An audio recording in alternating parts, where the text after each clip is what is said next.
Қайырлы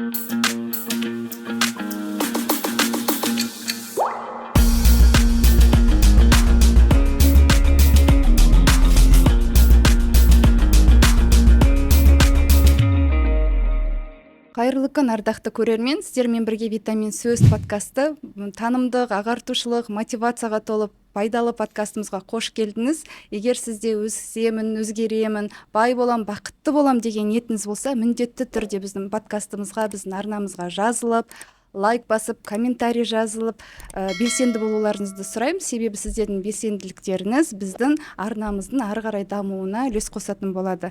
Олай болса, бүгін бісмиллах деп подкастымызды бастасақ, бүгінгі біздің қонағымыз сіздер жақсы білетін, жақсы көретін, күтетін, сұрайтын, біздің подкастымызға екінші рет келіп отырған психолог, коуч, бизнес-аналитик Табиғат Қаутаяға.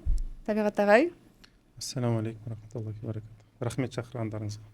Шақыртуымызды қабыл алғаныңызға да ерекше рахмет. Ағайға осы 2-3 күн бұрын хабарласып, ағай, бүгінгі тақырыбымыз бизнес тақырыбы болмақ дедім. Себебі мен өзім көрермендерге айта кетейін, 11 жыл дәстүрлі кәсіпте жүрген кәсіпкермін. Енді бизнес жолы деген сондай шқалақ жол, әртүрлі взлеты, падение қатар болатын. Сөйтіп осыдан 4-5 жыл бұрын менің кәсібімде сондай бір кризистік жағдай болады. Содан шығу жолын іздеп жүріп, Табиғат ағайдың консультациясына жазылып, сол кезде ағай біздің бизнес-аналитик ретінде, психолог ретінде, бизнес сенің айнан деп үлкен терең жұмыстар жасалып, маған және кәсібіме сондай бір керемет көмегіңіз тиген болатын ағай. Ең бірінші рахмет айтқым келеді сол үшін. Сол себептен енді мен ойлаймын, бүгінгі подкастымыз мен сияқты сондай тағы да басқа кәсіпкерлерге, кәсіп бастайым деген ниетті адамдарға пайдалы болсын иншалла. Әмин. Көп рахмет.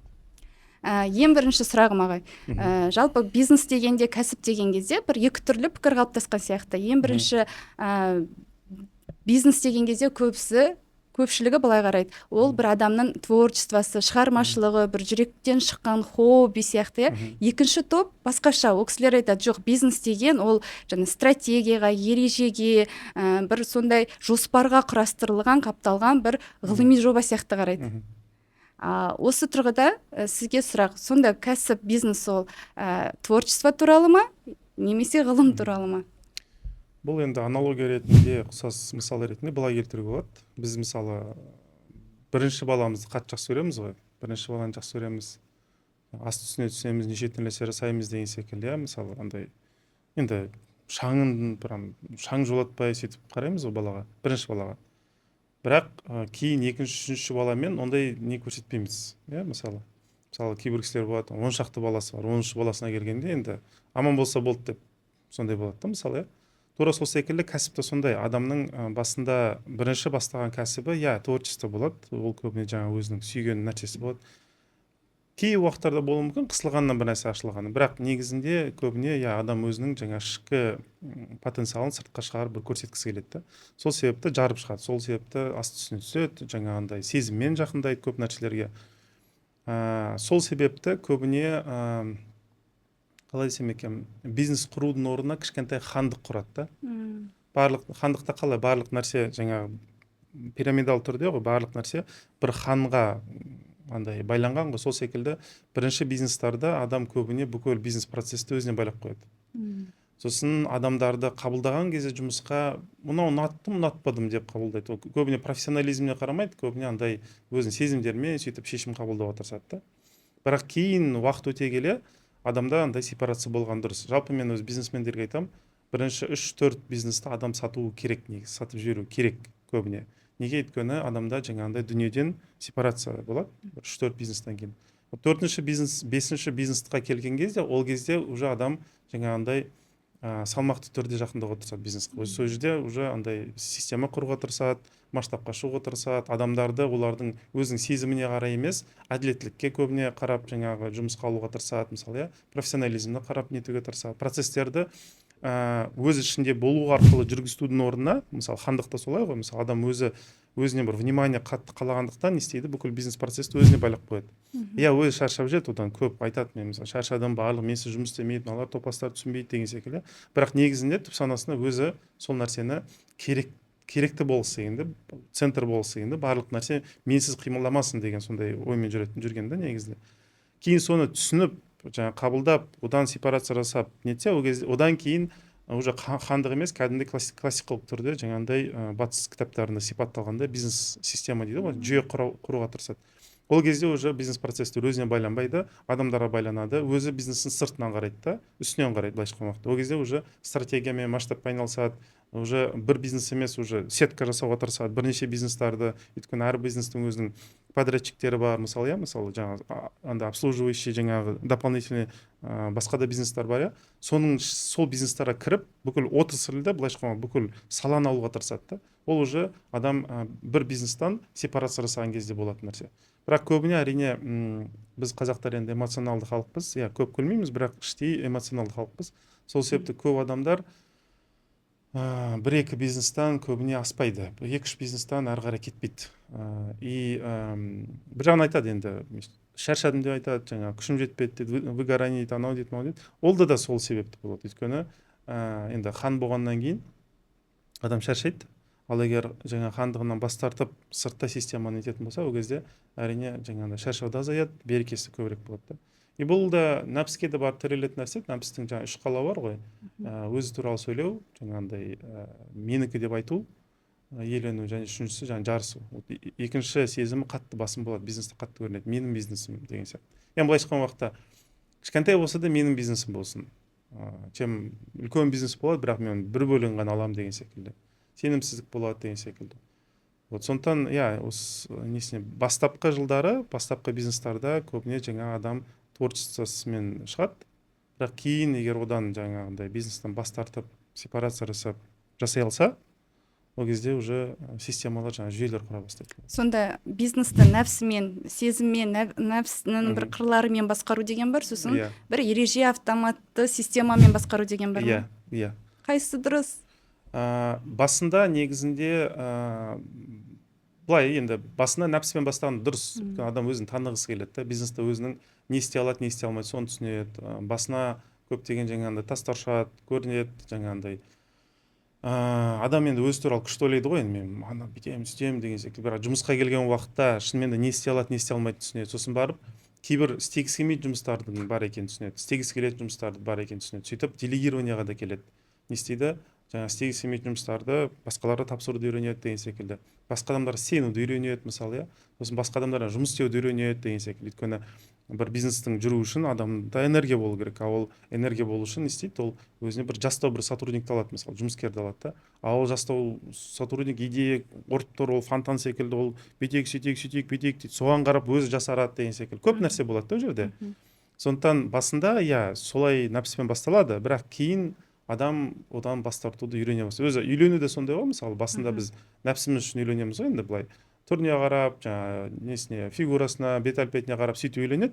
Бірақ кейінгі жылдары не істейді? Одан сепарация болады, ол сезімдердің орнына басқа сезімдер келеді. Уже более андай серьезный дейді, былайша айтқанда, салмақты түрде андай жауапкершілікпен қарауға тырысады. Сондықтан бұл адамның кәмілдігіне, андай пісуіне байланысты нәрсе.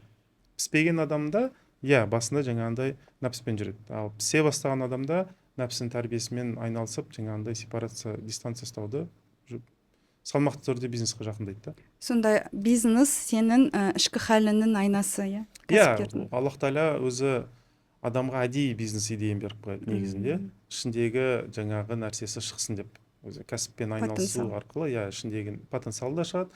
И өзін тани бастайды. Адам өзі солай бір нәрсеге өзін жұмсаса, бір салада қызмет етсе, сол кезде өзін түсіне бастайды. Қандай адам екен. Ол теорияда біз өзіміз туралы көп нәрсе ойлаймыз, бірақ шын мәніне келген уақытта іс жүзінде ғана көрінеді да, адам бір нәрсе бар, бір нәрсе жоқ деген секілді шынында. Ал осы кәсіпті басқару осы женский, және әйелдің бизнесі, ер адам бизнесі деп бөліне ме ол бизнес? Және әйел адам, ер адам басқаруы екі түрлі ме? Бөлінеді мәселесіне, андай өзі әйел еркек емес та, көбіне андай мягкий менеджмент, жесткий менеджмент деп жаңа жұмсақ не деп бөлінеді. Ол корпоративный культураға келген уақытта ол жерде бар ондай нәрселер. Бұл еркек әйел болуына қатты нете қоймайды. Бұл жаңа адамның өзінің болмысына келеді, өзінің ішкі несіне. Бұл бір. Екіншісі, бірақ әйелдерге келген уақытта Әйелдердің бизнестер көбіне маркетинг, жаңағындай внешний вид дейді ғой, былайша айтқанда, сыртқы келбетіне қатты байланған бизнес болса, сол кезде әйелдің бренд ретінде сыртқа шығып, бизнесін өз артынан бүйтіп сүйреуі, ол жақсы көрінеді еркектерге қараған кезде. Және де еркектердің подходтарына қарағанда, еркек барлық нәрсені білгісі келеді көбіне. Ал әйел барлық нәрсені сезінгісі келеді. Осы жерде екі подход болады да. Сондықтан кейбір бизнестер бар, сезінуге болатын бизнестер. Мысалы кулинария секілді салалар, немесе бьюти секілді, иә, мысалы салондар секілді. Ол жерде адам сезінетін бизнестер. Ол жерде еркек ондай нәрсені қаттан нетпеуі мүмкін. Ал мысалы жаңағындай құрылыс мәселесімен айналысқан кезде, мысалы немесе IT-ға байланысты, ол жерлерде еркек көбіне нетеді. Өйткені ол жерде көп білім керек, компетенция керек. Ол жерде адам сезімге емес та тағы не нәрсе ашуға болады деген оймен жүруге көбіне нетеді. Сондықтан еркектер өзіне ермек табу үшін не істейді? Андай жаңа бір нәрсені зерттегісі келеді, көргісі келеді да. Әйелдер ол емес. Әйелдер көп нәрсені сезінгісі келеді. Сондықтан бұл жерде сезім сіздерге жақынырақ болса, онда больше жаңағындай женский подход, жаңа әйелдер несі болады. Ал егер көп нәрсені білгім келеді, энциклопедия секілді барлық нәрсені анан зерттеп шұқылауын, андай любопытство дейді, басқа уақыттандай танығысы келіп тұрса адам, ол көбіне жаңағындай ер кісілерге келетін бизнестер. Негізі сондай. Біз кәсіпте, мен жолдасым екеуміз серіктес, біз бірге.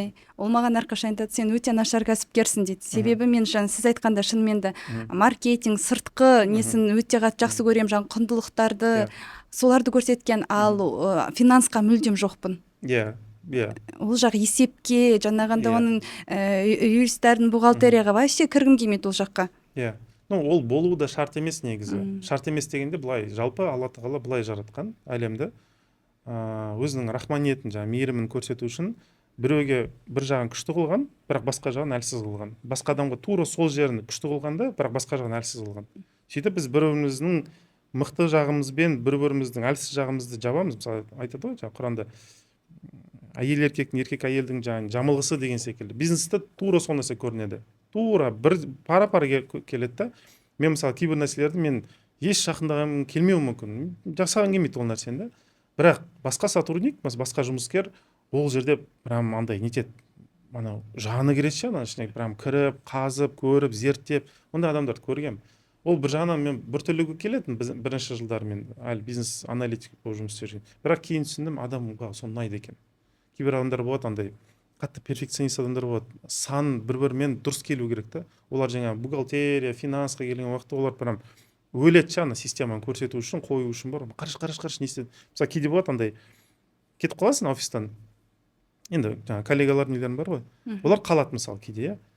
Сосын барып келесі күн келген уақытта жаңағындай естіп жатамын да, түнгі сағат 11-ге 10-ға шейін отырған деген секілді мысалы. Не істеді? Берейші бір нәрсе көрсетіп. Иә, ана бүкіл системасын көрсетті, қара дейді жаңағы.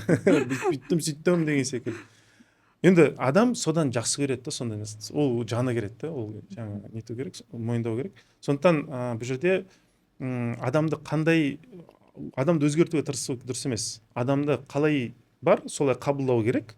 Және де орны қай жерде сол жерге қою керек. Біз былай істеуге тырысамыз да, адамды аламыз да, ол орнына сай емес, басқа бір орынға бүйтіп өзгертіп салуға тырысамыз. Сол жер қате кетеді. Адамдармен жұмыс істегенде соны істемеу керек. Просто адамды алу керек, түсіну керек, қай жерге келетінін білу керек, сол жерге ғана қою керек. Ол сол кезде оны өзгертіп керек емес, тәрбиелік керек емес, оны андай бір қашап бүйтіп андай бүйтіп формасына бір салуға шарт емес. Ол өзінің кетігіне барады да отырады. Сөйтіп жасаған дұрыс та. Бірақ бізде жаңағындай сезіммен жақындайтын адамдарды былай болады. Мен біреу жақсы көріп қаламын. Ана жерге отырғызым келеді оны. Бірақ ол қабілетімен ол жерге келмейді да. Сосын ол мен оның жақсы көргенін көріп тұр ғой, ол маған жоқ деп айта алмағандықтан, я отырам ғой дейді. Сосын барып ол жерге отыру үшін мен оған мотивация беремін да. Қазақтар бүйтеміз ғой. Ойбай, сен бүйте аласың, сөйте аласың. Дейді ана жерге. Менің мотивацияммен, менің эмоциямен ана жерге отырады. Бірақ үнемі ол жерде отыра алмайды. Өйткені менің эмоция кетеді. Ол менің эмоциям, оның эмоциясы емес қой. Сосын ол өшеді, сосын қайтадан маған келеді жаңағындай. Тағы мотивация берші, мен тағы беремін. Сөйтіп адамдар өшетін себебі содан. Дәл менің команда құруымдағы қателіктерімді айтып жатсыз. Шынымен де сондай. Енді көп адам олай істейді. Сонда команда құрудағы жаңағы ең алғашқы бір ережелер бар ма? Иә, бар. Бірінші мынандай нәрсе, адамдар өзі 4 түрлі келеді.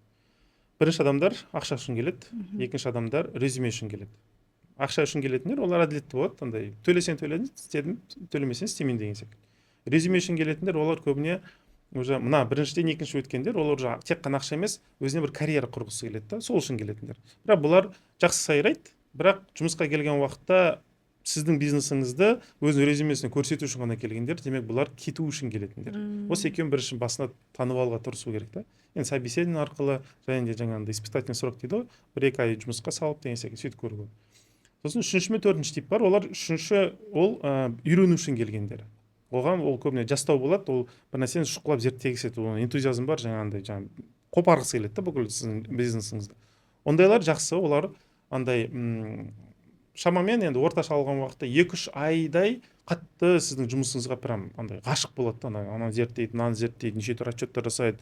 Жаңа сіз бұрыннан бері ұмытып кеткен проекттерін өзі көтеріп, оғанда да атсалысып, в общем, асты үстіне түседі. Ол кісілер 2-3 айдан бастап бір 6-7 айға дейін ұшып жүреді жаңағы бизнесте, ананы зерттеп, мынаны зерттеп. Ол жақсы сотрудниктер. Бірақ 6-7 айдан кейін, 8-9 айдан кейін олар барын түсініп алғаннан кейін жалға бастайды. Вот сондай бір моменті бар да. Қазір осыған қайтып келеміз. Төртінші сотрудниктер, олар уже идея үшін келгендер. Вот идея үшін келгендер, олар еш нәрсеге андай жаңағындай барлық нәрсені қабылдайды. Бірақ былайша айтқан уақытта олардың мотивациясы өздерінің рухтарына негізделген. Яғни өзінің бір құндылығы бар, сол құндылықтың артынан жүремін, өмірімнің мақсаты осы, мәні осы дейді да. Сол құндылықты енді былай материалдық тұрғыда қалай реализация жасаймын деген уақытта сіздің бизнесіңізден көрсе, вот сол кезде жасауға тырысады. Мысалы, допустим, кезінде мұғалім болған кісі болуы мүмкін, иә? Оның құндылығы адамдарға мысалы жаңағы ағартушылықпен айналысу деген секілді. Бірақ учебный центр ашқан кезде сол құндылығы уже бизнес болып кетеді да, мысалы. Сондықтан адам уже учебный центрді ақша үшін домалатпайды көбіне, жаңа идея үшін домалатады да, халқыма қызмет етейін деген секілді. Вот сондай секілді, мысалы. Немесе кейбір адамдар болады, жаңағындай өзі үлкен салмақпен ауырған кісілер болуы мүмкін. Бір жақсап тұр, бір нетіп алады, андай қалай десем екен, арықтап алады, бір әртүрлі жүйелі системаларды көріп, диеталарды көріп, кейін өзін жақсы сезінеді. Жаңа өмірге деген құштарлығы көтеріледі, мотивация көтеріледі. Сөйтіп сол мотивацияны басқа кісілермен бөлгісі келеді. Өмірдің мәні соны біледі да. Сондықтан ол жаңағы арықтаудан алады бір бизнес жасап жүреді да, мысалы, деген секілді. Әркімде әртүрлі болады. Кейбір кісілер мысалы өзінің баласын қатты жақсы көреді, баласы бір өзгеше бала болуы мүмкін, оған өзгеше бір диета керек. Сол үшін сол диетаны жасаймын деп бір жаңағындай ПП тамақтармен айналысып деген секілді сондай бизнес жасау. Яғни былайша айтқан уақытта өзінің құндылығын бір бизнесқа ауыстырады да. Вот төртінші тип адамдар, төртінші жаңағы түр адамдар, олар осындай кісілер, идея үшін жүретін кісілер. Енді ең жақсы осы 3 пен 4-ші адамдар. Бірақ мына тез жалығып кететін адамдар бар, үйренген адамдар. Осыларды енді мен бизнес не ретінде, мысалы бизнестің иесі ретінде осы 3-тен 4-ке адамды қалай ауыстырамын, осымен айналысуым керек. Мысалы маған үйренуге келді, үйренді. Пока менде 2-3 ай, 6-7 айдай окно бар, сол моментте мен оған өзім құндылықтарымды айтуым керек. Неге үшін мен мына бизнесті аштым? Өмірдің мағынасына қалай байланысы бар бұл бизнес? Сол кезде ол құндылығы мен менің құндылығым ұнатса, сол кезде ол үйрену үшін келген адамнан идея үшін қалған адам болып жақсы сотрудник болып кетеді, алла жазса. Бірақ бұл үшін адам жаңағы бизнестің жаңағы несі, иесі өзінің құндылықтарын анық, түсінікті және де диктаторлық түрде емес, былай ұсыныс ретінде бүйтіп презентациясын жасау керек. Сол кезде адамдар жаңағын бүйтіп қарайды, көреді, содан кейін құндылықтар қабылдағаннан кейін осы істе атсалғысы келеді. Енді әрі қарай жүру үшін әрине бизнесте белгілі бір жаңа проценттің бөлігін бір берген де дұрыс. Өйткені адамда рухымен ол ұнатып тұр сіздің бизнесіңіз, қалғысы келіп тұр, бірақ нәпсінде сұрайтын нәрсесі бар. KPI болу керек. KPI болу. Сондықтан оған бір долядан бір чуть-чуть немесе жаңағы финансовый потоктан бір сәл бір бөлініп тұру керек. Бұлар директорлар, администраторлар солар туралы айтасыз. Әрине. Сондай управляющий персонал секілді ғой. Енді бұл жерде исключение мынандай нәрсе болуы мүмкін. Мен кешірім сұраймын, орысша сөздер қолданған үшін. Көбіне енді кәсіпкерлермен орысша сөйлесіп кетеміз да. Мынандай мәселе, продажниктерге де доля жасау керек. Мысалы, бірақ бұл бізде андай қатты дамымаған бір тәсілдердің бірі негізі, бірақ продажниктер бөлек бір каста, бөлек бір адамдар. Бұл кісілер бизнесінің хозяйны болмаса да, бірақ ең құрғанда финансовый потоктың бір бөлігі беріліп тұру керек, процент ретінде беріліп тұру керек. Өйткені продажниктер ең тез шаршайтын жағы бизнестің, ең тез күйетін жағы. Өйткені олар сатқан кезде эмоциямен сатады, немен сатады, рольға кіреді деген секілді сондай нәрселер болады да. Сондықтан бұларға процент от продаж секілді бүйтіп сондай нәрсені қосса, сол кезде ол біраз өзін жақсы сезінеді да, уже мотивация жағынан. Әрине, бірақ соның өзінде де кез келген продажник максимум 2-3 жыл жақсы продаж жасай алады. Бір жарым, 2 жыл, максимум 2-3 жыл. Одан кейін ол уже өше бастайды. Бұл кезде енді не продуктын өзгерту керек, не оның саласын өзгерту керек, не оған бір қосымша басқа рөлдер берілу керек та негізінде. Өйткені продажа ол андай эмоцияның қатты керектеретін, энергия қатты керектеретін бір сала. Енді өтірік емес, адамдарды кризис среднего возраста дейді, 30-35-ке келіп өшеді ғой. Мен қанша продажниктермен жұмыс істедім, мысалы отдел продаждарды қойдық с нуля. Бұл жерде жаңағындай адамдар бір 30-35-ке келгенде уже ондай продажамен қатты айналысқысы келмейді. Бірақ единственный бір тип адамдар бар, көргенім, продажаны кез келген жасқа қарамай жасай беретін, ол көбіне ажырасқан әйелдер. Вот олар жасайды. Олар нетеді, өйткені олардың мотивациясы уже сіздің бизнесіңіз болмайды. Оның мотивациясы өзінің жаңағы баласы. Баласының алдында өзін кінәлі сезінеді, әкесі қалдырған, анау деген секілді, сосын тамақтандыру керек деген секілді. И ол уже бір жағынан кек ызасы болады өмірге деген. Мен бір жерде біраз психология жатырмын. Просто біз анализ жасадық та, қанша продажамен айналысқан адамдарды көрдік. Сол кезде ең күшті продаж жасаған именно ажырасқан әйелдер болды. Неге? Өйткені оларда екі мотивация бар. Біріншісі кек. Олар айтады, мен ажырастым, өмір әділетсіз, сондықтан мен кез келген нәрсе жасай аламын енді деп. Өзіне стоп қоймайды. Харам болып тұрса да, қате болып тұрса да жасауға барады. Өйткені ол өзіне қарсы әділетсіздік сезінген адам. Ол бір. Екіншісі, ол өзін ана сезінеді. Аналарға кез келген нәрсе болады, рұқсат етілген деген оймен жүреді. Осы екі нәрсе қосылған кезде, жаңағы ананың несімен андай былайша айтқан уақытта махаббатымен, баласына деген. Махаббатымен и жаңағы өмірге деген кек екеуі қосылған кезде ол тоқтамайтын бір күшті болып кетеді. Мен көрдім, ол ондай әйелдер кез келген товар сатады. Суперсила бір, ана жаңағындай шаршамайды. Өзінен алып қойған нәрсені қайтадан қайтармайынша ондай әйел тоқтамайды. Мен көргенім сол. Қаншама сотрудниктермен жұмыс істедім. Еркектер ондай әйелдің жанында далада алып қояды, өйтіп алысқа бара алмайды. Олар кез келген нәрсені жасап жүреді. Әрине, ол жерде енді моралдық тарапы бар, әдеп тарапы бар, тәрбие тарапы бар. Енді ол бөлек мәселе, бірақ негізінде солай. Сондықтан жаңа сотрудниктерді, жұмыскерлерді алған кезде осындай 4 критерия қарау: ақша үшін, резюме үшін, үйрену үшін, идея үшін келгендер деген сөйтіп қарау керек та. Сосын әрине туыстық, жаңа достық сезімдер, біреуге ғашық болып сүю сезімдер. Бұлар бизнесте болмау керек. Бұл енді менің үлкен болым деп айтсам болады. Мен кәсіпке, өз командаға келген адамға қатты бауыр басып, жақсы көріп, бауырын көріп, ол адам үшін барлығын жақсы шаман келгенше көмектесуге тырысасың. Бірақ уақытша болған әр адам кеткен сайын сен жүрегің бір бөлшек етіп жатқандай болады. Ол бар. Бірақ ол жерде мен адамдарға енді айтамын, сен или семья құр, или бизнес құр деймін да. Керемет. Солай, өйткені көп адам жаңа бизнестің ішінде семья жасағысы келеді да. Енді өзің семьяң бар ғой деймін де, енді мына жерде без семья. Түсінемін, андай корпоративный культура, семейный типа деген нәрсе бар. Ол нәрсе бар. Ол өтірік емес. Ол малый средний МСБ-да ол бар. Ол нәрсе жоқ емес. Оны барлығы біледі. Ол белгілі нәрсе. Бірақ дегенмен де, егер мен жүрегім ауыра беретін болса, әрбір сотрудник кеткен сайын мен бір 2-3 айға депрессия кіріп кететін болса, мен жаңа работасы болсын деп, жұмыс істеу нем ритмнан шығып кететін болсам, онда неге өйтіп жұмыскерді алып, сосын бар оның артынан 2-3 ай страдать етіп, қайттан өзіне келіп, қайттан етіп, адам, бизнесмен, ол депрессиядан шығып кетеді ғой, он шыға алмай қалады ғой, жыл бойы депрессияда жүреді да, былайша айтқанда. Сондықтан айтамын адамдарға, команданың бір 5-6 адамға дейін, 7-8 адамға дейін жаңа нәрсе істеуге болатын шығар. 8-9 жарайды, 10 адамға шейін істеуге болатын шығар. Бірақ 10 адамнан кейін енді уже семейный тип корпоративный культурадан шыққан дұрыс. Уже басқаша KPI кіргізген дұрыс, уже андай бөле әділетті қараған дұрыс, адамдардың несіне де қараған дұрыс, андай жасына қараған дұрыс, энергиясына қараған дұрыс. Мысалы, кейбір сотрудник барын біледі. Мен оны жақсы көрем, ол мені жақсы көреді. Бірақ оның уже ішкі энергиясы желінген да. Ол біліп тұрса да, қалап тұрса да істей алмайды ол. Бітті, ол істей алмайды. Ол уже өшкен адам. Оны не істеу керек? Оны басқа жерге жіберу керек. Уже энергия сатыратын емес, уже андай бір өзін қайттан толтырылатын бір нәрсемен айналысу керек. Сондай нәрсемен айналысу керек та. Мына жерде мысалы энергия қатты керектер. Ол жерге жастау біреуді алу керек. Ол же энергиясы бар. Ол жастау анаған қарай көбірек істеп тастауы да мүмкін. білмесе де, қателессе де, таяқ жесе де, басын жарса да, бірақ көбіне результат көрсетуі де мүмкін. Не үшін? Өйткені энергиясы бар да. Бизнесте өзі мен айтамын, андай ең қымбат ресурс энергия. Энергия болмаса, білесің ба, білмейсің ба, қалайсың ба, қаламайсың ба, идеяң күшті ма, күшті емес па, барлығы бос нәрсе болып қалады. Вот энергия бірінші нәрсе. Екіншісі ол жаңағы дұрыс шешім қабылдау мәселесі. Үшіншісі ол фокус концентрация. Осы үш нәрсе болса, енді төртіншісі қосса болады, адамдарды жақсы тану деп айтайыншы енді.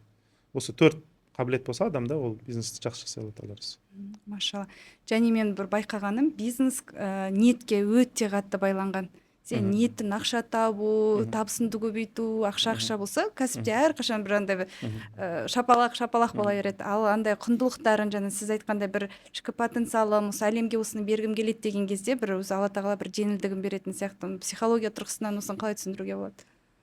Енді андай мынандай нәрсе айтайын, бұл адамның жақсы ойлауына қатты байланған нәрсе. Жақсы ойлау мәселесі, бірақ бұл саналы түрде жүретін нәрсе емес, бұл түп санада жүретін нәрсе. Құдай маған береді деген нәрсеге сенетін болса, түп санасында, ол кезде адамда көтеріңкі болады, жаңағы энергиясы көтеріңкі болады, сезімдерде көтеріңкі болады, қалауларда көтеріңкі болады, өмірге деген андай өмірден күтетін нәрсесі де көтеріңкі болады. Былайша айтқан уақытта, мысалы бір очередь көрсе, очередьтің алдына тұруға қысылмайды да ол. Ең соңынан барып бейшара секілді тұрмайды да. Сондықтан бұл адамның тікелей, егер түп несіне кіретін болсақ, психологияда кіретін болсақ, бұл адамның жақсы ойлауына байланысты, Құдай туралы жақсы ойлауына байланысты. Енді әркім Құдайды әртүрлі біледі, бірақ егер адам Құдайдың андай жомарт екеніне сенетін болса, жаңа нәрсе барлығы болады. Жаңа ризық да келеді, жаңа ақшасы да келеді, жақсы сотрудниктер де келеді, мотивация да болады, бизнесте жүреді, барлығы жүреді. Бірақ егер адам жоқ бермейді ау, мен күнәм бар, қатем бар, мен андай онша адам емеспін, лайық емеспін. Ең жаман бір сөз, жиіркенішті сөз, ол лайық емеспін деген сөз бар ғой. Ең жиіркенішті сөз. Өте жаман сөз. Ондай нәрсені қолданатын адам алысқа бармайды. Сол нәрсені лексиконнан андай тіл сөздігін алып тастау керек, лайық емес деген сөз бар ғой. Өте жаман нәрсе. Оны егер діни негелер қарайтын болсақ, лайық мәселесін мысалы ең бірінші қолданған жаратылыстан бұл шайтан болған. Анау лайық емес, мен лайық деген теманы кіргізеді. Бағалау дейсіз. Иә, сондай нәрсе андай. Ол қайдан біледі? Ол бір Алла білетін нәрсе, ол кім нәрсе лайық екен. Алла тағала өзі айтады, сендер білмейсің, мен білемін дейді. Сондықтан білетіндей бүйтіп ішіп шу болмайды да, андай мен білемін, мен лайық емеспін деп андай. Сол жері қате да. Сондықтан айтқым келген, енді қайтып келіп айтқым келген нәрсе мынау. Адам жақсы ойлау керек. Алла тағала туралы жақсы ойлау керек. Бірақ Алла тағала туралы жақсы ойлау қалай көрінеді өмірде десек, өзің туралы бір жақсы ойлау. Өзің туралы жақсы ойлау. Иә, қателесуі мүмкінсің, күнәң де болған болуы мүмкін, неше түрлі нәрсе болған болуы мүмкін, бірақ соның өзінен қарамастан жақсы ойла. Жақсы ойлау. Бұл өте маңызды нәрсе. Адам өзі туралы жақсы ойламайынша, не то что бизнес, ол өзін домалата алмай қалады. Ол өзі жүре алмай қалады, өзі шаршап қалады, өзі өшіп қалады. Сондықтан өте маңызды адамның жақсы ойлауы. Бұған көп нәрсе байланады. И біраз бизнес жасаған кісілер біраз уақыттан кейін, бір 10-15 жылдан кейін бір түсінікке келеді, 7-8 жылдан кейін бір түсінікке келеді. Бизнеста ең маңыздысы жаңа өзінің халі. Халмен жүреді да барлық нәрсе ше. Бітті, басқа еш нәрсемен жүрмейді. Жақсы позитивті халде болса, жүреді. Позитивті халді сақтай алмады ма, білім де көмектеспейді, дым көмектеспейді, ләззат та көмектеспейді, бітші болып кетеді барлық нәрсе. Сондықтан халге байланысты. А хал жақсы ойлау. Жақсы ойлау. Андай орысша айтқан уақытта высокий вибрация дейді, былайша айтқан уақытта андай өте көтеріңкі болу керек адам. Өте көтеріңкі. Ол болмаса адам еш нәрсе істей алмайды. Сондықтан жақсы ойлау, хұснузан дейді, жақсы ойлау, бұл міндетті түрде болу керек нәрсе. Ол болса қалған жүреді, ол болмаса енді жүрмейді енді. Кәсіпкердің халі туралы айтып жатыр ғой. Қазір енді дәл енді осы СНГ ТМД елдерінде жаңағы налогтың жүйесінің қатаңдануы, заңдылықтардың күшеюі деген сияқты тағсын, қымбатшылық тағсын кәсіпкерлерге қазір өте бір сондай қиын кезең болып жатыр. Енді біз жаңағы өте көп кәсіпкерлердің ортасында араласқаннан кейін барлығында тревога, қорқыныш, енді қалай болады, енді заң күшейтіліп жатыр деген сияқты. Шынымен де кәсіпкерлердің халдері, және сіз айтқан барлығы тревогаға, қорқынышқа кіріп кеткен сияқты. Иә. Бұл жаңа айттым, 4 нәрсе бар дедім ғой. Біріншісі жаңағы энергия, екіншісі жаңағы нету, адамдарды жақсы түсіну. Үшіншісі жаңа фокус дедім ғой. Вот бұл фокусқа байланысты мәселе. Көп адам фокус жасай алмайды. Өткен шағына кетіп қалады ойы, или келешегіне кетіп қалады. Болжаумен, андай құмалақ ашумен айналысып кетеді. Бүгінгі сәтіне, бүгінгі халіне күш берген кезде, сол кезде бұл нәрсемен страдать, андай жаман болмайтын еді. Ол адамдардың көбісі келешекті болжағысы келіп тұрады. Ақылмен жүреді көбіне. Андай күшті бір картина болса, мен соған сенсем, еш нәрсе уайымдамасам, сол кезде жүрем. Мәселесі басталады. Бұл бір. Екіншісі, адамзатта қазір кризистер болып жатыр. Бірақ бұл кризис андай адамзат тарихында бірінші рет болып жатқан нәрсе емес. Ол 1000 рет болған кризистер болады да қайталанып тұрады. Неге олай болады? Кризис деген не?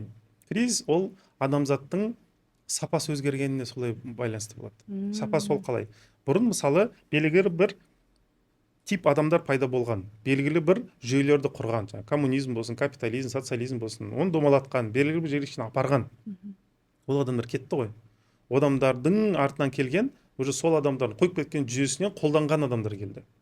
Олар өздері жүйе құратын адамдар емес. Олар жүйені қолданатын адамдар көбіне. Солар белгілі бір жерге шейін апарды, домалатты. Енді адамдардың сапасы өзгеріп жатыр. Адамдардың сапасы, мысалы, тіпті былай деп айтайықшы, мысалы, экономиканың да, финанста барын алып тастасақ, мысалы, кішкентай балаларға қарасақ, 5 жастағы, 10 жастағы балаларға қарасақ, жаңа айтады ғой, зумерлар дейді ғой, мысалы, олардың өмірге деген көзқарасы мүлдем басқаша. Мысалы, енді қанша кәсіпкермен сөйлесіп жүрем, айтады ғой, зумерларды вообще жұмысқа алған жек көремін дейді. Алғым келмейді дейді. Иә, дәл солай. Обедке кетіп қалады, сосын барып звондайды, даже звондамайды, жазып жібереді, мен жұмысқа шығып кеттім дей салады.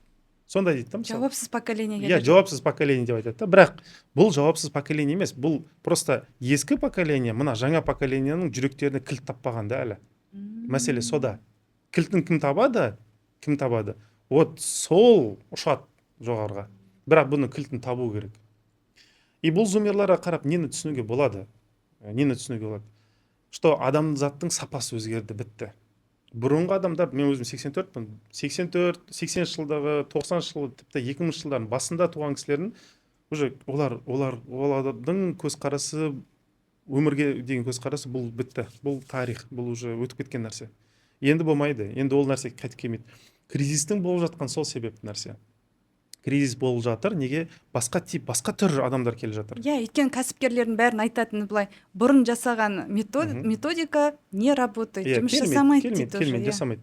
И мына жаңа адамдар келеді де өзінің жүйесін құрады. Олар түсінеді, олар әлі жас қой, андай, қалай десем екен, бір жүйе құрайын, бүйтейін деген, ондай әлі қалаулар пайда болмаған шығар. Өз үшін өмір сүріп сөйледі, иә, мысалы. Бірақ белгілі бір жерге келген уақытта олар бір нәрсені түсіне бастайды. Мына ескі система, ескі жүйе маған еш келмейді. Мен жаңа бір нәрсе қалаймын. Жаңа бір отбасы түрі болсын қалаймын. Жаңа бір бизнес түрі болсын қалаймын. Жаңа вообще жалпы саяси жүйеде басқаша болсын деген секілді жаңа. Бұның барлығы жаңартады. Бұлар келеді. Бұлар қазір әлі дауыстар шығып жатқан жоқ. Бірақ кейін сәл күте тұрыңыз, 5-6 жыл, 10 жылдың ішінде бұлар дауыстар шыға бастайды. И бұлар вообще басқаша бүкіл бизнесті өзгертіп жүреді. И кризис болу неге болып жатыр? Алла тағала мейірімді ғой. Мына адамдарға сай келетін жаңа жүйелерді алып келе жатыр Алла тағала. Бірақ бұл жүйелер туралы мына адамдар өздері де білмейді. Бұлар өздерінің жадында, өз ішкі әлемдерінде бар бұл нәрсе. Кейін араларында бір творческий адамдар шығады. Сол зумерлар түсінетін, өз зумерден шыққан, иә. И мына ескі системаның тілінде түсінетін, ортада, екі әлемнің ортасында кілт таба алған адамдар шығады. И олар айтады, біз енді былай өмір сүреміз дейді. И содан басталады. Жаңа стратегия құрылады. Иә, басқа мүлдем, не только стратегия құрылады, вообще басқа әлем пайда болады. Мүлдем өзгеріп кетеді, барлық нәрсе өзгеріп кетеді. Бұл социологтар да айтып жатыр, бұны барлығы айтып жатыр, и бұны просто да көруге де болады. Мысалы, мен өзімнің қандай әкемнен, анамнан көрген тәрбиеге қарай, балама қалай беріп жатқан, мен басқа тәрбие беріп жатыр, мүлдем басқаша.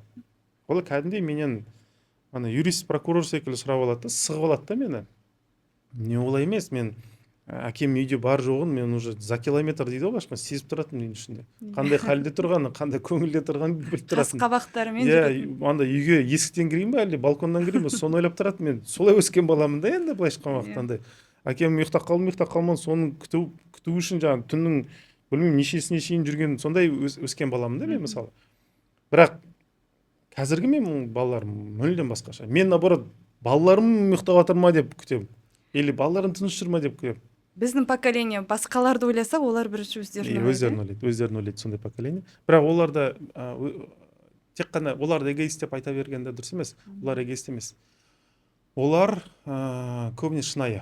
Мен шынайы деп айтар едім. Өйткені біз мысалы мен біреуді ұнатпауым мүмкін. Бір кездесуге ұнатпадым. Хе-хе деп андай жылмаңдаймын да былайша айтқан уақытта, иә. Ол дұрыс емес та негізі бір жағынан ше. Ол да бір ықылассыздық қой енді былайша айтқан уақытта, иә. Зумерлар сол жермен страдать етпейді да олар. Просто күлмейді болды. Просто күлімсірмейді болды. Ұнамады ма, ұнамады болды. Түсіндірмейді да. Халін түсіндірмейді, нетпейді. Олар өздері андай тәуелсіз да. Уже сезбейді ондай нәрсені. Бары түсіндіру керек екен, бүйту керек екен, ондай нәрсені түсінбейді олар. Бұны маркетингта қазір маркетологтар жақсы біліп жатыр. Қазір бұрынғыдай андай эстетика керемет не қажет емес. Қазір тек қана контентте болсын, басқада болсын, тек шынайылық. Иә, шынайылық. Практика керек болды. Практичный болу керек бір нәрсе. Қолданған кезде маған жұмысыма жарай ма, жарамай ма, болды. Маған ыңғайлы ма, ыңғайлы емес, болды. Сонда қазір әлемнің өзі уже зумерларға адаптация жасап жатыр ғой. Жасайды, и не только жасайды, әлем мүлдем басқаша болып кетеді. Бүкіл жүйелер кетіп қалады. Ол вообще басқа түр тип адамдар келеді. Біз ондай адамдарды түсіне алмаймыз. Көбісін түсіне алмаймыз. И әрине андай нәрсе де болуы мүмкін. Енді біз тарапымыздан да былай көп нәрсені білетін, көп нәрсені түсінген, сезінетін дара бір тұлғалар шығуы мүмкін, екі әлемді де түсіне алатын. Бірақ ондай тұлғалар аз. Болса да олардың дауыстары әлі естіліп жатқан жоқ. Бірақ ондай тұлғалар шыға алады, екі әлемді де тоғыстыра алатын сондай келеді. Мына кетіп бара жатқан әлемді дұрыс шығарып сала алатын, келе жатқан әлемді дұрыс қарсы алатын ондай адамдар пайда болады, иә. Бірақ енді ондай адамдар әлі ортаға ашық кетіп шыққан жоқ. Но олар жасаса шығады, өздерін көрсетеді. Осындай турбулентность болып жатыр ғой, енді әлемде өзгеріс болып жатыр. Сол кезде кәсіп не істеу керек, бизнес бұл турбулентностьтан қалай өтеді? Біріншісі қабылдау керек. Сол нәрсе болып жатыр. Бұл Алланың қалауымен болып жатқан нәрсе.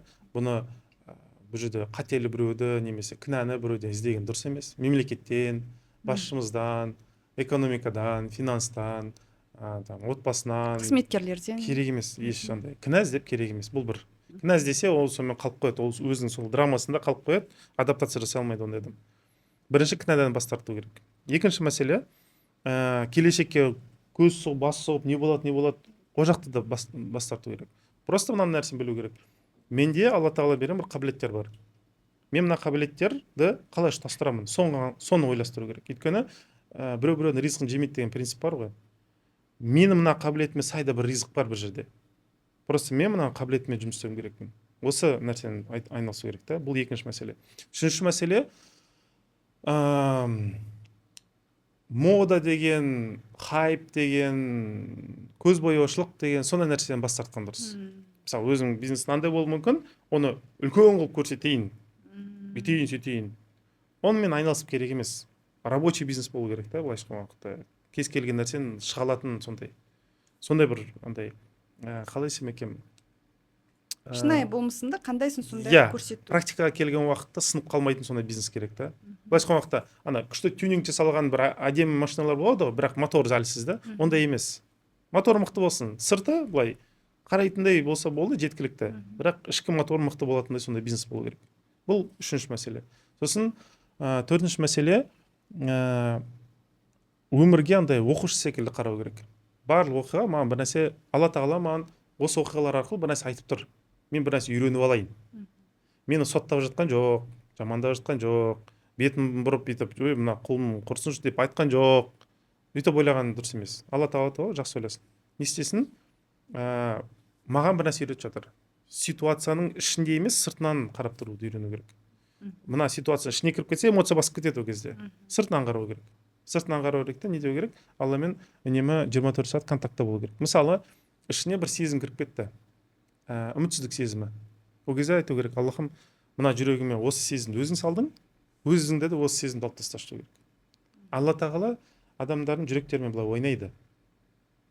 Біз таспихтың несімен ойнаймыз ғой, тастармен, сол секілді ойнайды. Бұл Алланың өзінің иелігі. Алла тағала қалаған жүректі қалаған түрде бүйтіп домалатады. Кейде үмітсізге түсіреді, кейде мотивация береді, кейде былай істейді, кейде Алла тағала адамның реакциясын білгісі келеді.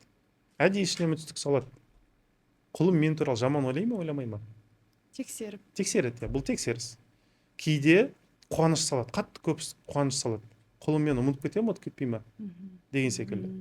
Бұл өзі сондай нәрсе, өз өмірлерінің тек қана ойын дейді ғой. Ойын, бұл ойын. Өмірге ойын секілді қарау керек. Андай қатты серьезно бүйтіп, деп бүйтіп қараған ол дұрыс нәрсе емес. Өйтіп адам нетін болса, әр оқиғаның артынан күйіп кетеді, жаңағы жаны кіріп кетеді. Жаны кіріп, жаңағы оқиғаның ішіне кіргендіктен ол күйіп кетеді. Олай істеген дұрыс емес. Оқиғаның сыртынан қарауға тырысу керек.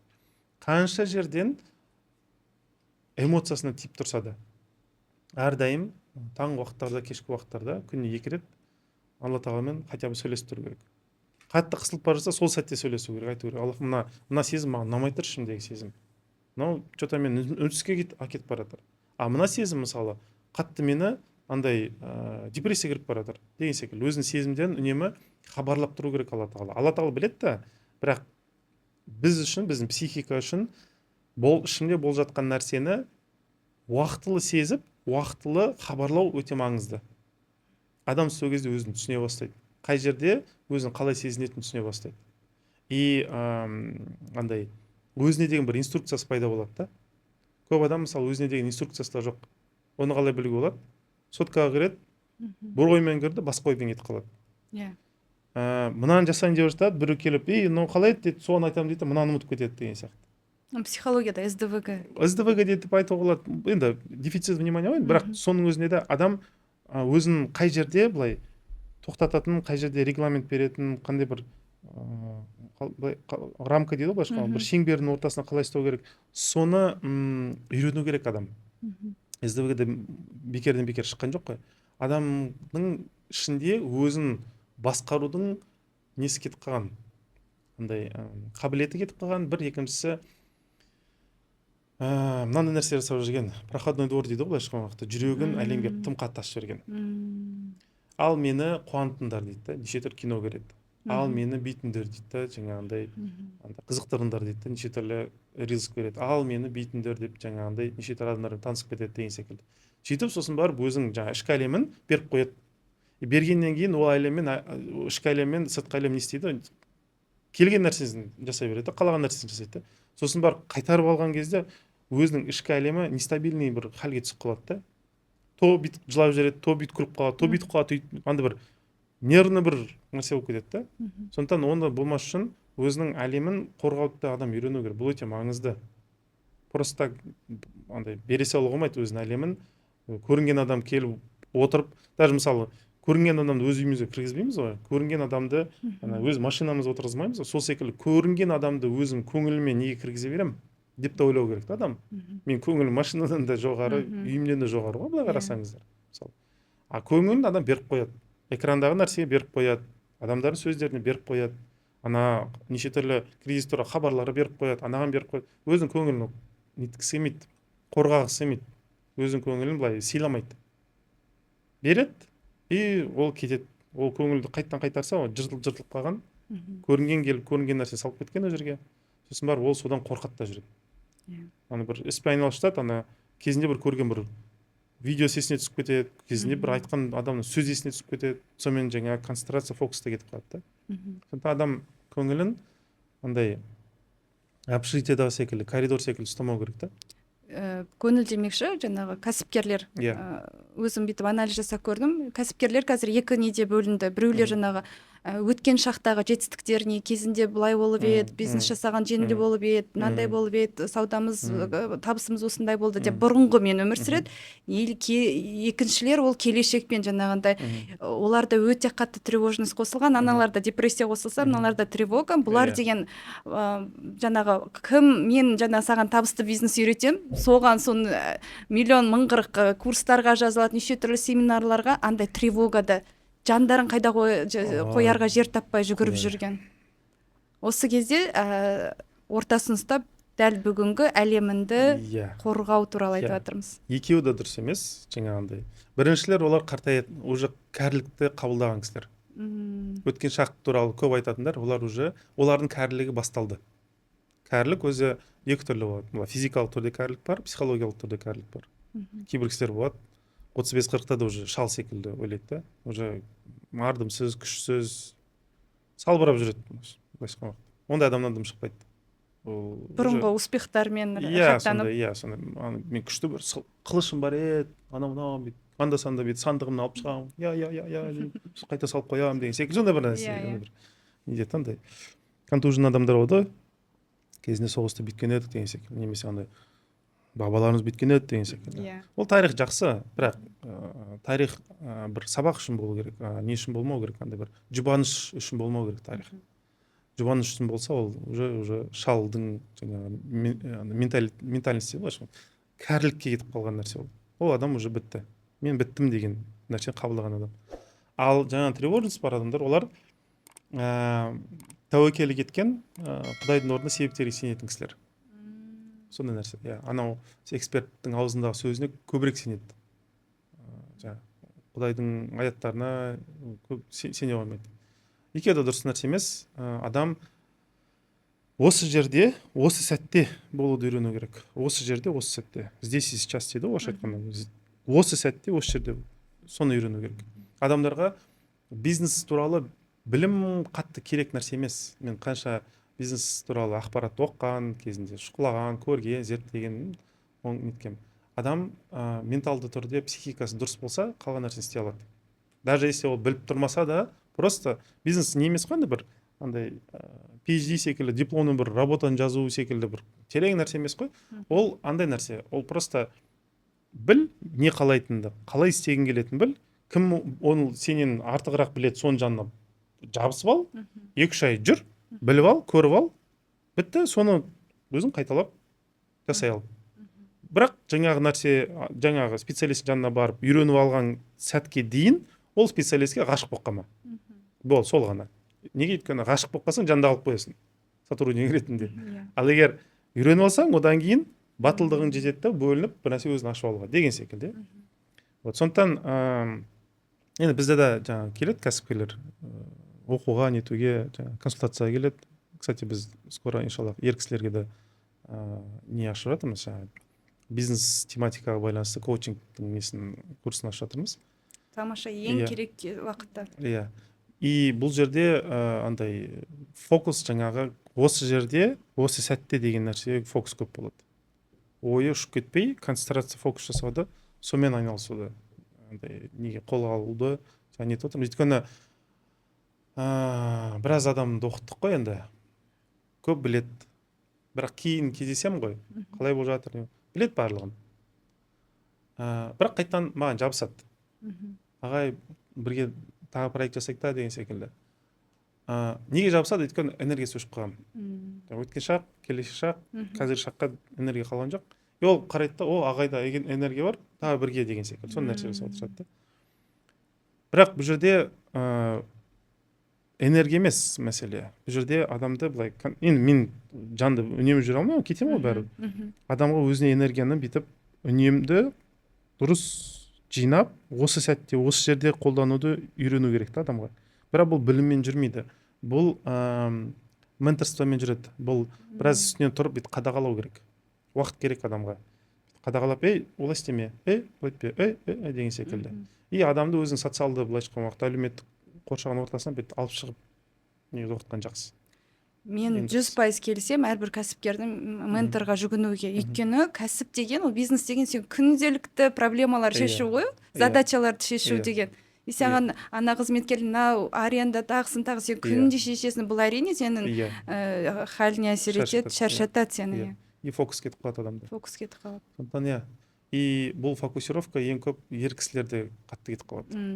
Оларда көп біледі ғой, көп білу да бір жағынан бір қайғы қасірет. Көп білсе, барлық нәрсеге өзінің жауабы болады да. Мысалы былай айтайын, бұл тәрбиемізге де байланысты нәрсе. Байқасаңыздар, еркектер мен әйелдерді біз салыстырып көрейікші. Мысалы, егер уақытымыз барса салыстырайықшы. Мысалы, оқуға келеді бізге, жас келіншектер келеді, жас жігіттер келеді.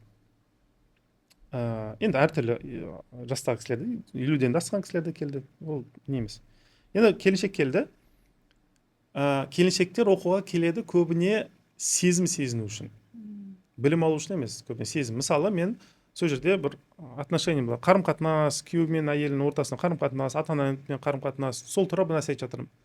Ол соны тыңдап жатып, ключевой сөздер болады ғой былайша, солар арқылы бір сезімдер сезініп жатыр. Мысалы мен айтамын, күйеуіңмен былай сөйлес деймін, ол өзінің өткен шақта күйеуімен қалай сөйлескенін ұшып кетеді да, ойы сол жақта қопарып жатады.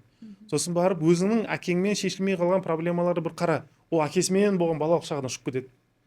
Сосын барып өзің енді ер кісілерге өзің көзқарасын қалай, соны бір ойлап көр десем, ол қалады өзің коллегалармен қалай, ер кісілермен қалай сөйлескен, сол жаққа ұшып кетеді. Былайша айтқан уақытта оның ойы мен айтқан сөз сайын ұшып отырады, жаңа өзім памятінде, бүйтіп анда барады, мында барады, мында барады, мында барады. Әрбір памятке байланған бір сезім бар ғой. Сол сезімнің астында бір водопадтың астында бүйтіп адам тұрған секілді, душтың астында тұрған секілді сезінеді өзін. Ана оқиға еске түседі, бір душтың сезімі өтті. Ана оқиға түседі, бір душтың сезімі түсті. Мына жаққа и сөйтіп душтың астында тұрған секілді сезінеді. Сезімдерді проживать етеді. Иә, қайта-қайта проживать етеді. Сол сабақ кезінде әйелдердің іштерінде болатын процесс осы. Ер кісілерде басқа процесс жүреді. Ер кісілер ана осьминожка дейді ғой былайша айтқан уақытта, сегіз аяқ секілді нетеді. Олар жаңа ақпарат келе жатыр ғой, оны сезім қарастырмайды. Мен мынаны білемін ба, білмеймін ба, соны қарастырады. Олардың өздерінің өмір іштеріне бір картотекасы болады. Мынау білетін нәрселерінің мына полка мына жерде тұру керек дейді. Мынау мына жерде тұру керек, мынау мына жерге қоюым керек. Мынау ескісімен нетіп қалды, андай төйлесіп қалды. Ескі дұрыс па, ана коучтан естігенім, или мына коучтан естіген дұрыс па, төйлестіреді де, қайсы жақсы болды, соны салып қояды, мынаны алып тастайды. Сөйтіп, еркектің мақсаты мына мен білем деген картасы бар ғой, картотекасы бар ғой, библиотекарь секілді, кітапханашы секілді бүйтіп соны кеңейту, тереңдету. Осы еркек білім коллекционері деді. Осымен айналысады. Әйел жаңа водопадтың астында тұрған секілді өзін сезінгісі келеді, сезімдерін өткісі келеді. Сондықтан мысалы әйелдер оны кінәлайтын бір сезім, мысалы, допустим, баласына айқайлап қойған. Мен айтамын, сен еркектерге деген көзқарасыңды өзіңнің ұл балаларыңа шығарасың деген, мысалы, ой келді, ол психология бар нәрсе. Ол өзінің ұлына қалай айқайлаған есіне түсіп кетеді де, и сол кезде өзін жеп қойып сезіміне кіріп кетті ма, бітті. Одан кейін мен не айтамын, ол уже естімейді. 3 сағаттық лекцияның ішінде бірінші 15 минутта соны естідім, 2 сағат 45 минут бітті. 0. Кетіп қалады ана киноларды көрсетеді, адам жүрегі сөнген уақыты бүйтіп полоска болады, сол секілді кетіп қалады да, ол бітті. Сондықтан әрбір 15 минут, жарты сағат сайын мен жаңағы әйел кісілермен жұмыс істегенде қайтарып отырамын. Қазір не сезініп тұрсыз? Қазір қандай ойдасыз?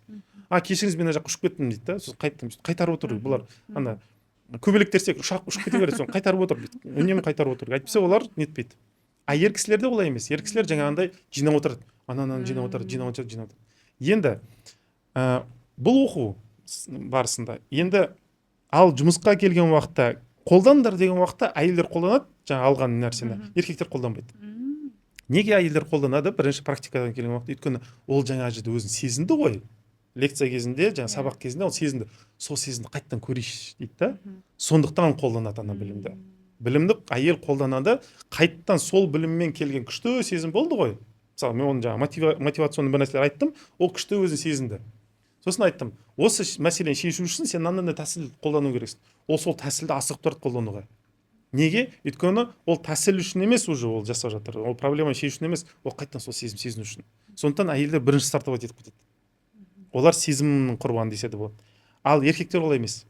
Еркектерде барлығын білемін ғой, бірақ қолданамын деп уәде берген жоқпын ғой деген нәрседе позиция тұрады да. Түсіндіре алдың? Олар старт жасау үшін сезім керек қой. Ол сезім емес ода. Ол мен барын біліп тұрмын керек. Осы мәселе. Шымшып жіберсең ғана қимылдау мүмкін. Сондай мәселе де ол еркектің әйелдің айырмашылығы осы білім алуда, педагогикасында және де ол білімді қолдану мәселесіне келген осындай мәселе. Ер адамдар көбінесе чувство виныға көп кетіп қалады, иә? Мен бұл білімді қолданып жатқан жоқпын, не внедряю деп. Чувство вины одан жүрмейді. Еркектерде, міне айтқым келген нәрсе мынау. Сосын тағы екінші нәрсе айтқым келгені, бала кезде мен мысалы көп кісілермен сөйлесем ғой енді, сұраймын да, не қалайсың деймін. Білмеймін дейді. Или стандарт нәрсе тұрады. Мысалы, үй қалаймын, машина қалаймын, жылына бір-екі рет қыдыруды қалаймын, әйеліме андай жағдай жасап, сондай нәрсені айтады. Бірақ ол өзінің қалаған нәрсесі емес қой, бұл Инстаграмда барлық білетін, барлық қалайтын нәрселер. Бірақ өзің не қалайсың деген уақытта оны айта алмайды. Неге олай болады? Бұл біздің бала кезімізде болған тәрбиеге қатты байланысты. Қалай? Мысалы, мен мына жерде компьютер тұр, әдемі компьютер тұр, мысалы, витамин компьютер. мен допустим баламын, кішкентаймын, келдім, мынаны қолым создым, мен мамам не деп айтады, әй балам, мынаны көп жесең тісің құриды. Мынаған қол создым, әй балам, қазір сен мынаны алып қойсаң бізде мынаған ақша болмайды. Мынаған қол создым, әй балам, қазір сен мынаны алсаң кредитімізді жаба алмаймыз деген секілді әңгімелер ести балада мынандай нәрсе пайда болады. Менің қалауыммен бірге төлеуім керек, бір нәрсе болу керек. Түсіндіре алдым ма? Былайша айтқан уақытта мен бір нәрсені қазір әлемнен алсам, оның орнына бір нәрсе қойып беруім керекпін, немесе бір нәрседен бас тартуым керекпін деген парадигма, сондай мышление ішінде қалып қояды адам. Сол себепті көп білетін адамдардың неге паралич болатын себебі, неге тұрып қалатын себебі, особенно еркектер тұрып қалатын себебі, өйткені ол әрбір қалауының қаншалықты өзіне счет фактура ретінде қайтып келетінін соны ойлап тұрады. Ол ойлайды, қазір мынаны істесем, мынау мен мынадан бас тарту керек. Жоқ, істемеймін дейді. Мына жерге барайын десең, мына бір ауыр сөздерді естуге тура келеді. Ол жаққа бармаймын дейді.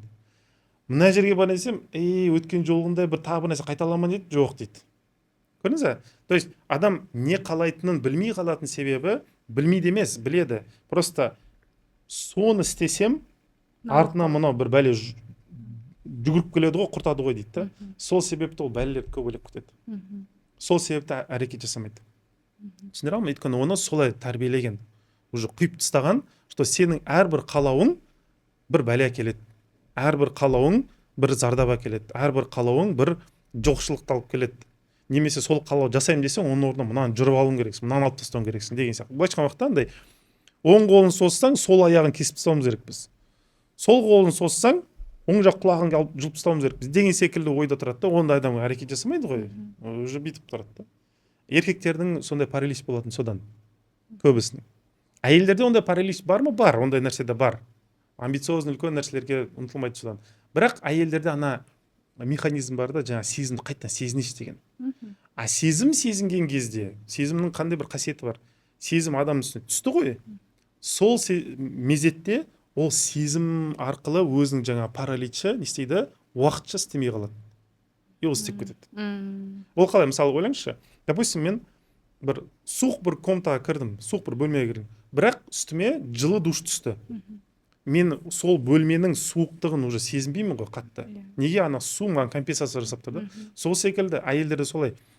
Олда да паралич бар ішінде. Ол да біліп тұр, қазір анаған қол созса таяқ жейтін біліп тұр ол.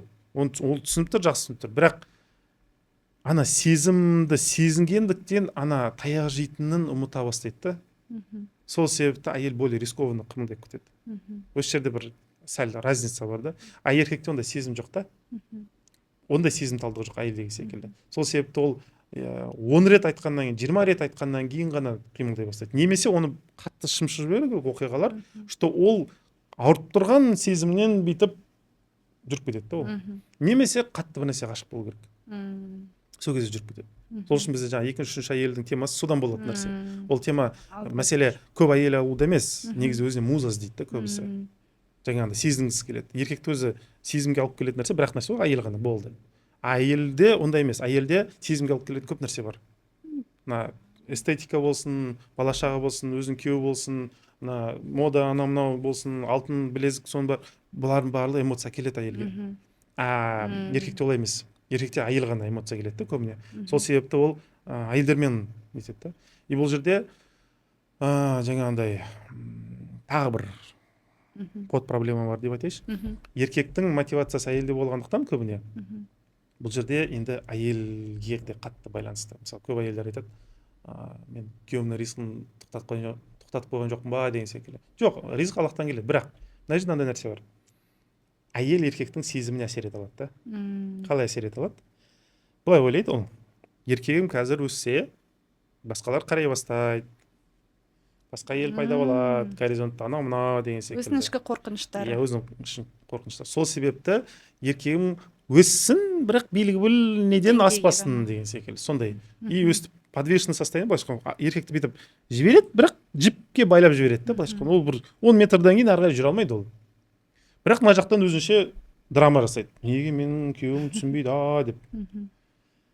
Түп санасына негізінде жібергісі келмейді күйеуін. Өйткені ол өссе, бітті. Ол уже жіп үзіліп кетсе бітті ғой, оны қалай ұстап болады.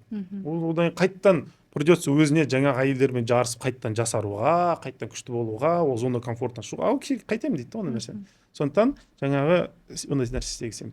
Сол кезде сондықтан әйелде де андай не болу керек, күйеуін Аллахқа тапсыру мәселесінде білу керек. Бірақ көп әйелдер өйтіп істемейді. Көп әйелдер өзін тұрмысқа да шықпайды. Не істейді? Өзіне күйеуін асырап алады, ұл бала секілді асырап алады да. Соны өмір бойы жаңағы тәрбиелейді. 40-50-60 жасқа шейін тәрбиелейді да өзін. Сондықтан бұл жерде бұл кінәлау мақсатында емес, бірақ әйелдер андай күйеуін өскенін қаласа, ол күйеуді не істеу керек? Аллахқа тапсыруды үйрену керек, жіберу керек. Шынымен де қаласа Аллах Тағала қайтарып береді ол күйеуді, проблема емес. Бірақ егер сен оны байлау отыру арқылы да алысқа бармайсың. Өмір бойы байлау өткен әйелдер бар ғой, өзін мысалы. Уже шал кезде ана настолько байлап тастаған, что бейшара носкиін де білмейді қай жерде жатқанын, уже өзі жалғыз дәретке бара алмайды. Сондай қылып тастайды да, бір болды ғой, қаусырап тұрған шалдар болды, тойда көреміз ғой мысалы. Социальный мүгедектер. Иә, бүйтіп оны микрофонды алған кезде не істейін енді, жастар бақытты болсын дейді. Сол сөзден артық бір нәрсе айта алмайтын халге түсіріп жібереді да. Бұл сондай нәрсе жасамаған дұрыс. Бұл андай кастрация секілді нәрсе. Бұл андай несін алып қойған жаңа нәрсесін ше. Еркек деген не тұру керек, жұлқынып тұру керек, онда энергия болу керек. Мысалы, неге мына әлемде кризистер болады, әділетсіздік көп? Еркектердің әлсірегенінен болған нәрсе. Әлемнің кілтін Алла Тағала еркектерге берген, а еркектің кілтін әйелге берген. Не үшін? Ана охранник секілді бүйтіп сақтасын деп. Еркек әлемді сақтай алады, әйел еркекті сақтай алады. Бірақ егер охранниктің өзі кіріп тонайтын болса, өзі жаман. Сол себепті еркектің ішкі әлемін тонайтын әйелдер көп, сол себепті әлем тонайтын еркектер көп. Сөйтіп кеткен да. Егер маған бір нәрсенің кілтін берсе, мен ол кілтті тонау үшін емес, оны қорғау үшін қолдануым керек. Мені, демек, маған бір абырой берілді, мен сол абыроймен жаңа нәрсе қорғауым. Сондай оймен нету керек. Енді жарайды, мен бұл жерде бәлкім андай кінәлау мәселесін еткенше, бірақ айтқым келгені жаңағы ризық тоқтата алмайды әрине әйел, бірақ көңіліне әсер ете алады. Вот көңіліне әсер еткен кезде манипуляцияны біраз азайту керек. И кетіп қалады, анамнан қорқа бермеу керек. Бұл жерде біз тәуекел туралы айтып жатырық, сенім туралы айтып жатырық, Аллаға, жаратушысына деген. Иә, бұл міндетті түрде, онсыз болмайды. Жаңа енді бизнес тақырыбына келетін болсақ, сіз жаңа айтып жатсыз ғой, ер адамдар да, әйел адамдарда да бар, қорқып қалады деген. Сонда жаңа, ал енді бізде бар кәсіпкер, ол тәуекелшіл адам деген. Сонда кәсіпте жетістікке жететін адам, ол Алласының мейірімді, шексіз жомарттығына сенетін адамдар. Десе болар еді, бірақ бұл жерде бір нюанс бар. Негізінде солай болу керек, сіз айтқандай. Бірақ көбі кәсіпкерлер негізінде тәуекел етеді Алланың өзіне емес. Сезінген сезіміне тәуекел етеді. Бұл жерде айырмашылық бар. Жаңа хал дедік қой. Көп адамды көремін, халінің құрбаны болып кеткен. Ол қалай? Өзін күшті сезінсе, істейді. Күшті сезінбесе, істемейді. Сезімін компас ретінде дұрыс жолдан ба, дұрыс жолда емеспін ба деп қабылдап қойған. Бірақ сезімге негізделе берген дұрыс емес. Жаңа басында айттым, Алла Тағала адам жүректерімен ойнайды. Кейде нашар сезім салып қояды әдейі. Мен туралы жаман ойлайсың, ойламайсың ба? Кейде қуаныш сезім салып қояды. Мені ұмытасың, ұмытпайсың ба деген секілді. И кәсіпкерлерде андай драйв іздейді ғой. Хайп іздейтін, муза іздейтін содан. Неге? Өйткені олар Аллахтың өзіне тәуекел еткісі келмейді. Күшті бір сезім кірсе екен, мен сол сезіммен деп жұмысқа кірісіп кетсем екен. Соны сұрап тұрады да. Сондықтан бұл жерде негізі сіз айтқаныңыз дұрыс, адам Аллахқа тәуекел ету керек. Бірақ мынандай нәрсе де бар ғой, мысалы, пайғамбар саллаллаху алейхи вассаламда айтатын болсақ.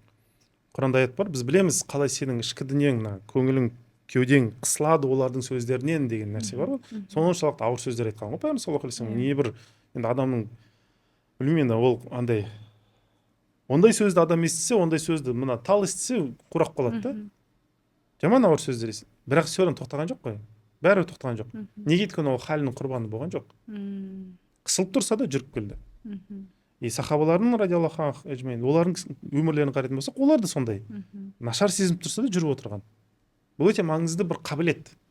Мен нашар сезім тұрмын, бірақ не істеуім керекпін? Сезімді Аллахқа тапсырамын да, айтамын, Аллахым, қазір мен мынандай сезім тұрмын, ол сезімді өзің салдың ғой, басқа сезім салшы деп Аллахқа айтып аламын да, бірақ жұмысын жалғастырып кетуім керек.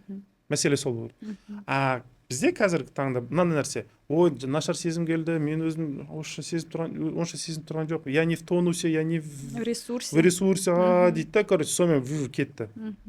Бұл не деген сөз? Демек оның сезімі оның құдайы болып кеткен, и бітті, сонымен кетеді.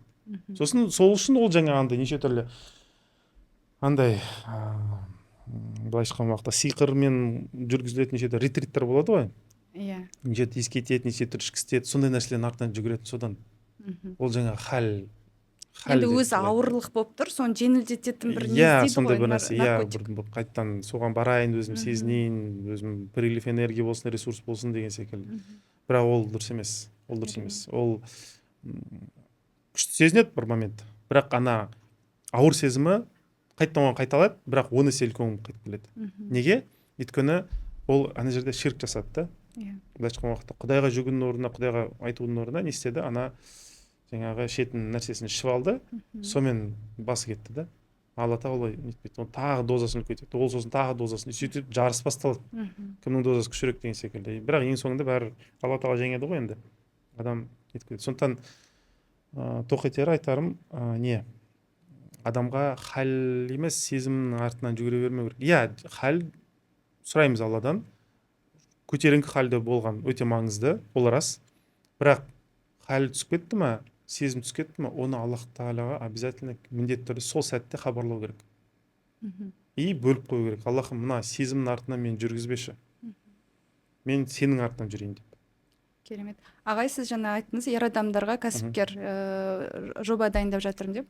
Ол жоба бағдарламасы немесе не туралы болады, қалай жұмыс жасалады? Бұл біраз бір 10-12 ма сондай бір тематиканы неттік, қарастырдық. Бұл управлениеге байланысты, менеджментке байланысты, адамның өзінің ішкі ресурстарына байланысты, сосын персоналмен жұмыс істеуге байланысты тематика нетеміз, сосын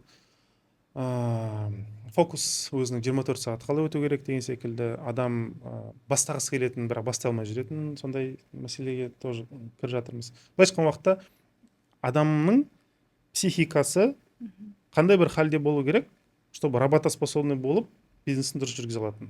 Бизнес бұл психология ғой, тұнып тұр. Негізі. Сонымен нетеміз. Бір, екіншісі, өзі андай инструкция бар, енді біз дайындаратмыз оны әлі.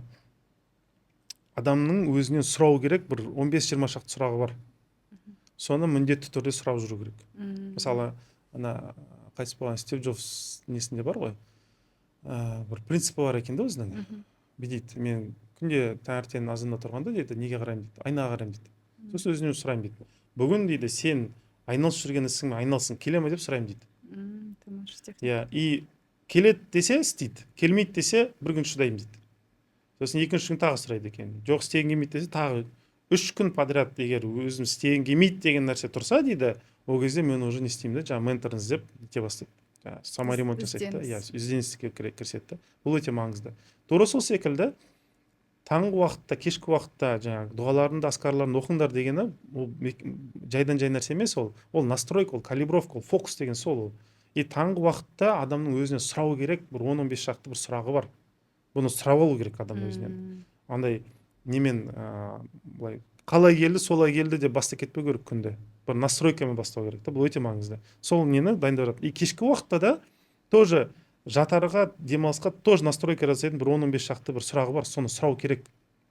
Неге? Өйткені адамда остаточный эффект деген нәрсе бар. Мен мысалы күні бойы бір оқиғалардан өттім, ішімде бір нәрселер қалып қойды. Мен бұны келесі күнге тассам, ол келесі күннің бір энергиясын алады, 1-2% алады. Сосын оның тағы несін, тағы үшінші күнге тассап, тағы бір сөйтіп адам өшіп қалатын содан ол. Сондықтан адам не істеу керек? Пайғамбар саллаллаху алейхи вассалам ең үлкен сүннеті дейді ғой, осы сүннетті ұстансаңдар жұмаққа кіресіңдер деген сондай несі бар да. Бұл таңертең кешке жүректі тазартып тұру дейді.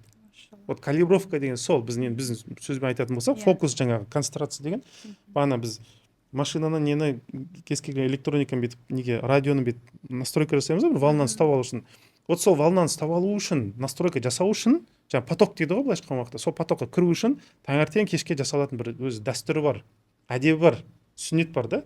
Соны бизнесмендер жасаса өте жақсы болады. Жаңағындай нәрсе болмайды, өткен шақпен нетіп, картайып келешекке нетіп, тревожность. сол сұрақтарды сұраса өзіне, соларға жауап берсе, калибровкасы өзіне келе бастайды, өзінің күшін қайттан жинай бастайды, өзінің көңілі біреудің артынан жүгіріп кетпейді, ана сотрудник мына сотрудник демейді, басып ісе бермейді. Таңертең настройка жасады, жұмыс істеді, кешке қарай не істеу керек, өзін бір тазартып, ішке бүгін болған оқиғалар бүйтіп лақтырып тастау керек, тастау керек и спокойно барып ұйықтау керек. Келесі күні қайттан демалады, таңертең қайттан настройка жасайды. Мен бір нәрсені байқадым. Мысалы, көп адам ұйықтай алмайды. Ұйқы темасы именно бизнесмендерде өте критический деп ойлайсың, масқара не. Неге ұйықтай алмайды? Өйткені іштерінде кінә сезім көп та. Қандай кінә сезімі? Бүгін мынаны істеуім керек еді. Мынаны әлі бетпедім. Мынаны сөйтпедім. Намаз оқитын кісілер біледі оны нәрсені. Мысалы, тұрасың, намаз тұрасың ғой, не бір ойлар келеді ғой. Ананы бітпепсің ғой, ананы ұмытып кетіпсің ғой, ананы бүйтіп кетіпсің ғой. Пауза қойып қойған, істемеген, бастаған, бітірмеген көп списігі шығады. Жаны шайтан дейді, қазір мен саған есіңе түсірем. Кетеді ананың барлығы. Дәл солай. Вот сол нәрсе жатар алдында да болады. И адам ұшып кетеді. Сосын барып онымен төбелеседі. Сосын барып бір идея келеді оған. Құдайдан. Ол идеямен ұшады ол. Таңға шейін ұйықтамайды. В общем, и былай. Бірақ систематический подходтың жаңа жүйелі түрде жұмыс істесе, бәлкім несі продуктивность жоғарырақ болар еді. Сондықтан сол систематически үйрену керек. Адам өзі сезонностьқа үйрену керек. Қалай Алла тағала мысалы көктем, жаз, күз, қыс жасады ғой. Қалай таңертең мысалы түскі уақыт, кешкі уақыт системді түрде. Егер адам өзі системді түрде жаңа дельфиндер секілді уақытылы параллельно жүретін болса барлық нәрсе, онда шаршау да шалдығу да болмайды адамда. Ол просто әлемнің ритмі былай кетті, ол былай кетті, битіп кеткендіктен бір-біріне қайшы қармаш. Содан адам өше бастайды.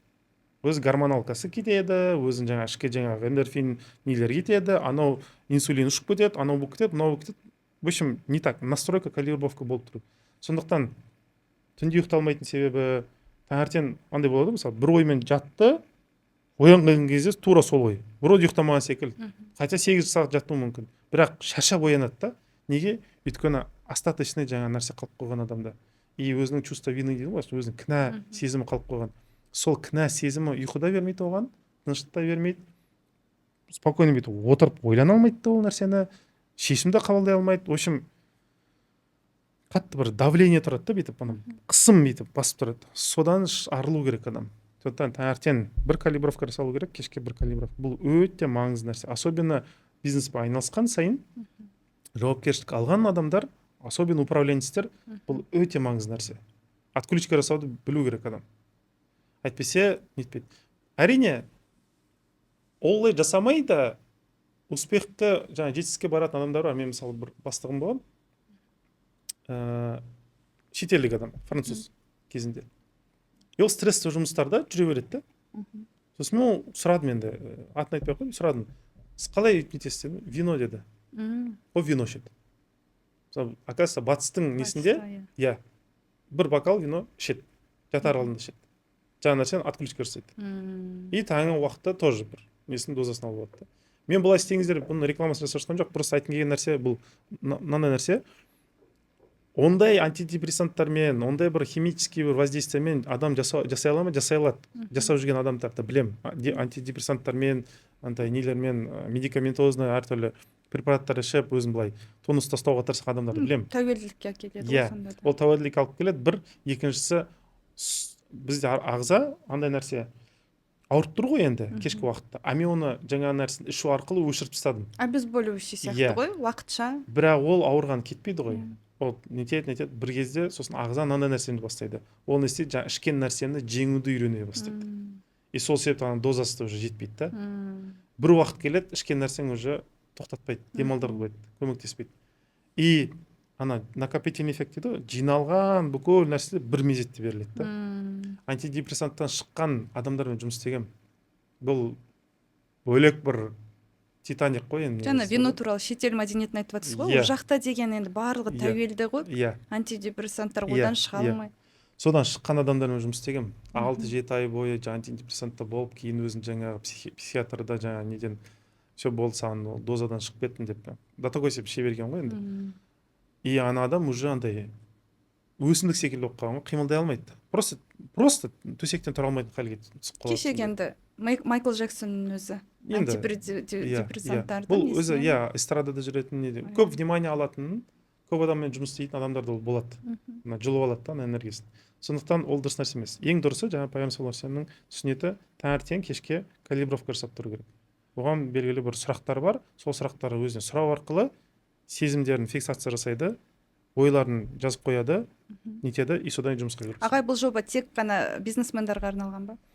Енді біз бизнесмендерге нетіп жатырмыз, өйткені оларға қатты маңызды ғой, бірақ бизнесмен болмаса да адамдар келеді әрине.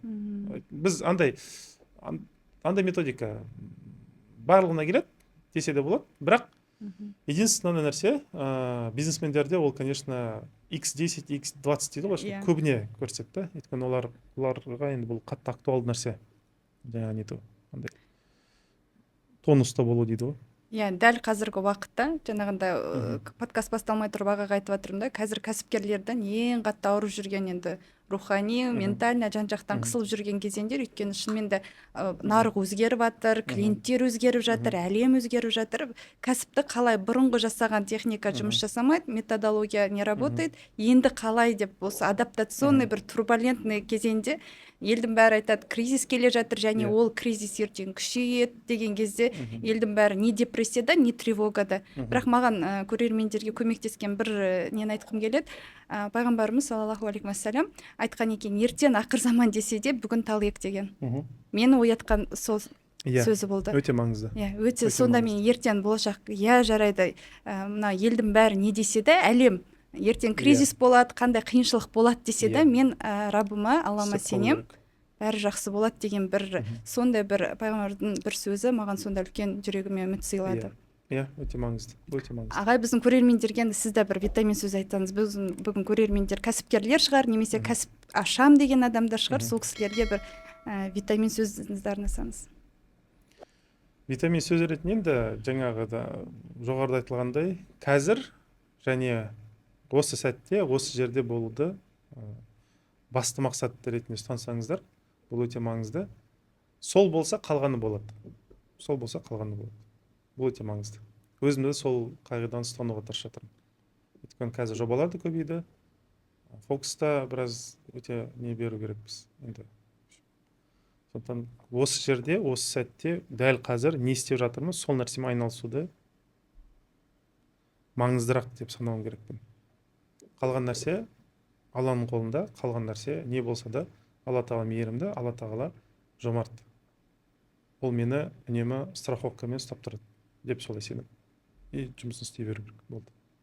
Тамаша. Ағай, бүгінгі подкастымызға үлкен рахмет. Керемет, енді өзіме білмеймін, басқаларға өзіме шынымен де бір керемет консультациядан, терапиядан өткенде әсер алдым. Алла разы болсын. Біздің енді дәстүрлі бүгінгі подкастымыздың спонсоры Витагам. Сіз оны жақсы білесіз. Мынандай витаминдар қосылған мармеладтар. Балапандарыңызға апарып берсек екен дейміз. Және бізде күшті новинка шыққан. Қантсыз пробиотик қосылған осындай мармеладтар. Біздің ханым как раз ПП-ны жақсы көреді, сондай нелер. Халал продукция.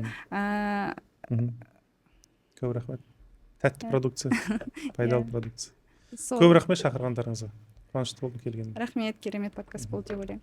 Пайдаларыңызға жарасын.